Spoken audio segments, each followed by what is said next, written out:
आज आपके बीच में आर्मी में चयनित यहीं से अपूर्व जी आपके बीच में आपसे मिलने आए हैं। हवलदार अपूर्व जी सभी खड़े होकर के कर्तव्य ध्वनियों से तालियां बजाकर इनका अभिवादन करेंगे।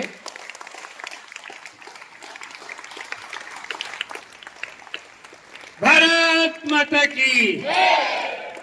इतनी आवाज एक सैनिक के लिए जो देश की रक्षा कर रहा, हम सब के लिए अपनी जान को कुर्बान करने के लिए तैयार है, आपके लिए, उसके लिए इतनी आवाज, इतना जोर से जयकारा लगाएं कि भारत माता भी खुश हो जाए। भारत माता की। चलिए सभी बैठ जाएं। आज आपसे मिलने हुए आए हैं, कुछ अपना अनुभव शेयर करेंगे इस ग्राउंड का और अपने जीवन का। जय हिंद दोस्तों, कैसे हो सभी? अच्छी चल रही है प्रैक्टिस?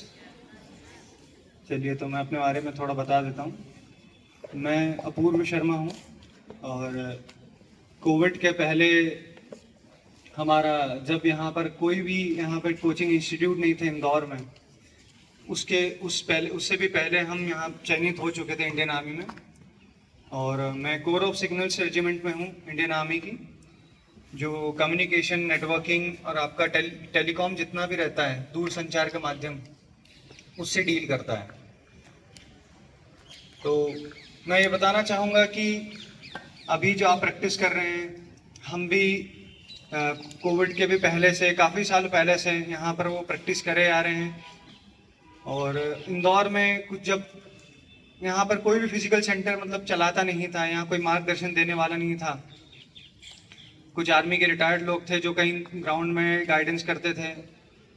उस समय सिर्फ ऑफिसर भी थे, मतलब जो आपको यहाँ पर फ्री रूप से मार्गदर्शन करते थे, आपके फिजिकल के लिए, रिटर्न के लिए गाइडेंस करते थे। और यहाँ तक कि सिर्फ उन्होंने हमें फिजिकल के लिए ही ट्रेन नहीं करा, जीवन का मार्गदर्शन भी दिया। जीवन का मार्गदर्शन इन दी सेंस, यहाँ पर जब मैं 12th पास करके आया था 2014-15 में, 2014-15 में जब सर से जुड़ा था, तो हमने सर से फिजिकली तौर पे हम तो मार्गदर्शन लेते थे। सर ने गाइडेंस हमें ग्रेजुएशन के लिए भी मोटिवेट करा कि भाई आप पढ़ाई कर रहे हो, अभी 12वीं, उसके बाद और कंटिन्यू रखो जिससे आपको करियर में और ऑप्शंस मिलेंगे। तो उसी की तर्ज पर मैंने फिर इंजीनियरिंग करी थी। साथ साथ में मैं प्रैक्टिस भी करता था, मैं एथलेटिक्स में भी था, सर के थ्रू मैं क्रॉस कंट्री रनर भी रहा था उस टाइम। तो सर मुझे गवर्नमेंट एग्ज़ाम की प्रिपरेशन ही नहीं, मेरे को फिजिकल के लिए, दूसरे एग्ज़ाम्स के लिए भी और कॉम्पिटिशन्स के लिए भी प्रिपेयर करते थे। मैंने मेरा बीई कंप्यूटर साइंस करा, मैं बीई क्वालिफाइड हुआ।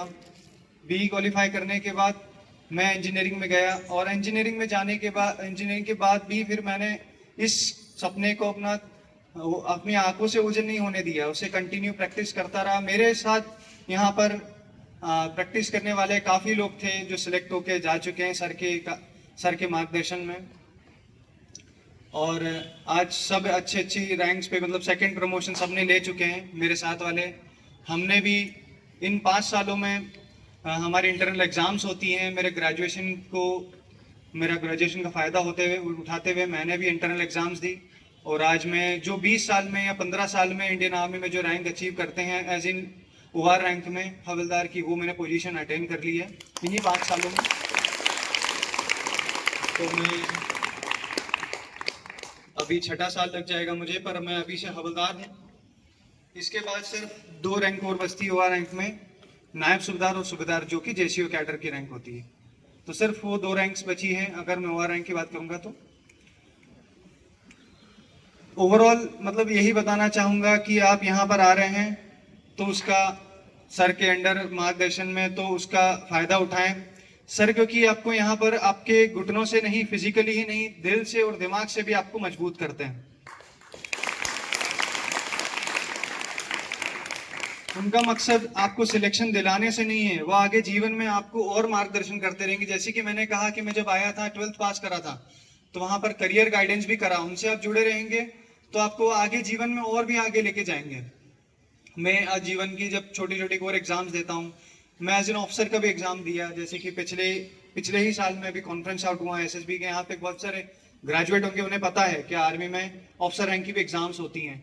सिविल में आप उसे सीडीएस बोलते हो, एनडीए बोलते हो, और इंटरनल हमारी एसीसी एससीओ एंट्री होती है। उसको हम दे सकते हैं, एज लिमिट नहीं है उसकी कोई। यहाँ पर आप 24-25 साल बाद नहीं बन सकते ऑफिसर, पर अंदर जाने के बाद आपके पास अनलिमिटेड अपॉर्चुनिटी है। आप जब चाहें रिटायर्ड होने तक आप ऑफिसर बन सकते हैं।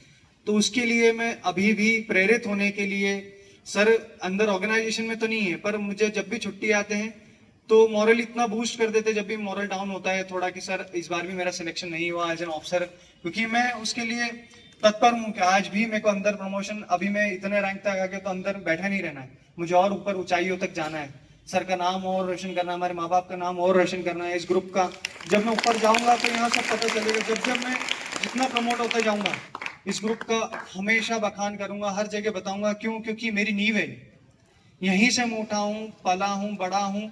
और जो मेरे माँ बाप ने मेरी परवरिश करी है, पर जो गाइडेंस करा है मेरे गुरु ने करा है, ओपी सर ने करा है। तो हमें अपने गुरु को कभी नहीं भूलना चाहिए। मैं आपके सामने लाइव एग्जाम्पल हूँ। मैं हर छुट्टियों में आता हूँ तो सर के पास जरूर उनकी चरण वंदना करने आता हूँ। सारे मतलब मुझे नहीं पता कि लोग उन्हें मतलब सिलेक्शन के बाद याद रखते हैं नहीं रखते, पर मैं कभी उनका साथ नहीं छोड़ता। मैं उनके चरणों में हमेशा रहता हूँ। आप सभी से विनती है कि दिल से, दिमाग से, पूरी तरीके से अपने को समर्पित कर दें और आपका सिलेक्शन निश्चित है। जिसने अपने आप को समर्पित कर दिया, निश्चल भाव से यहाँ आ रहा है, उसका और यहाँ पर आने का सिर्फ एक ही मोटिव होना चाहिए, आपका सिलेक्शन। और सर जो कह रहे हैं उसे आंख बंद करके सिर्फ और सिर्फ उसी को फॉलो करना है, तो आपको आपकी मंजिल से आप दूर नहीं हो।